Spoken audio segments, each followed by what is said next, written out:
Voilà, donc la question a l'air vraiment simple, mais c'est pas si évident que ça, ta question. Comment modifier la couleur de fond du cheval? Donc, je vais modifier ici un peu la position des éléments.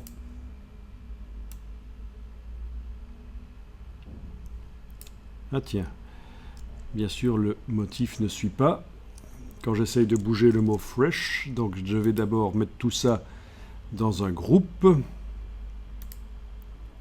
Ok, c'est dans un groupe.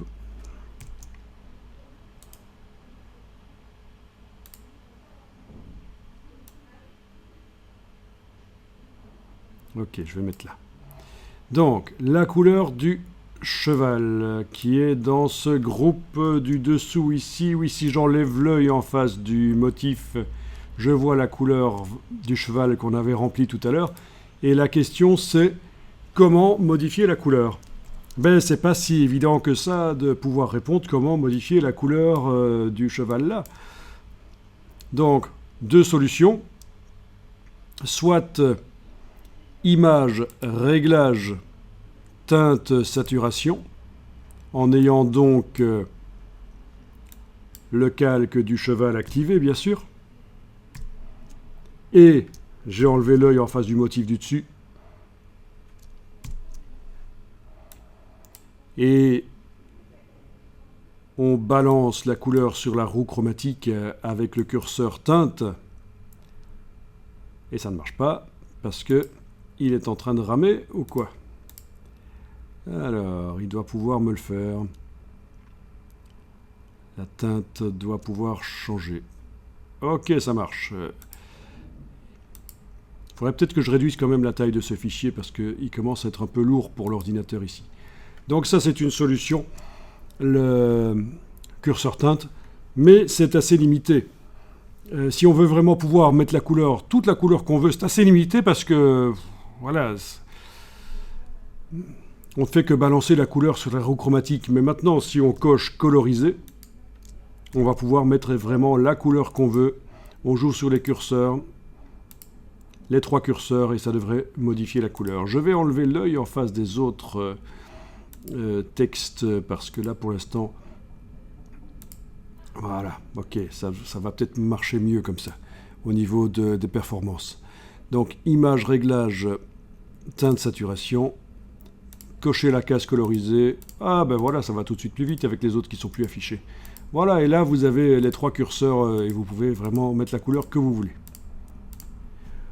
Autre solution, édition remplir avec édition remplir avec couleur. Et on choisit la couleur. Ok.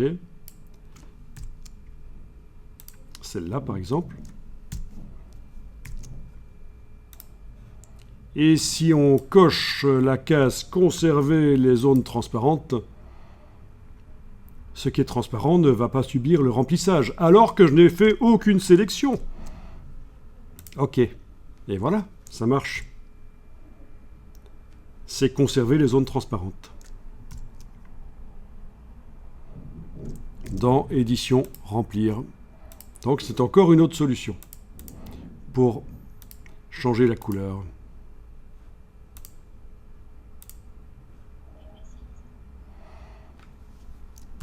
Et encore troisième solution, mais à mon avis elle sera mauvaise, c'est CTRL-clic pour faire une sélection sur le cheval.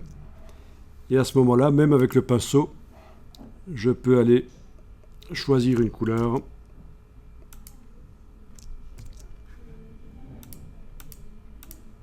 Et remplir. Mais il y a peut-être une chance que quand on désélectionne, et en effet je pense que c'est le cas ici, on voit encore de la couleur d'origine, la couleur qui était avant, on la voit encore un peu sur le bord, mais ça passe quand même, ça va. Enfin, vous voyez, c'est ça le problème, et ce qui est génial avec Photoshop en même temps, c'est que il y a tellement de manières de faire les choses, ça demande d'avoir intégré un peu l'outil, et il y a tellement de manières de faire les choses, c'est tellement souple, C'est parce que c'est la nature, à cause de la nature, c'est grâce à la nature de ce qu'on travaille, des pixels. C'est juste des champs de pixels, des étendues de pixels à modifier. C'est beaucoup plus souple que de faire du vectoriel ou voilà, du vectoriel en fait. Hein. De l'Illustrator, de InDesign, c'est autre chose. Je vais réafficher le motif et vous savez qu'on peut aller modifier son mode de fusion.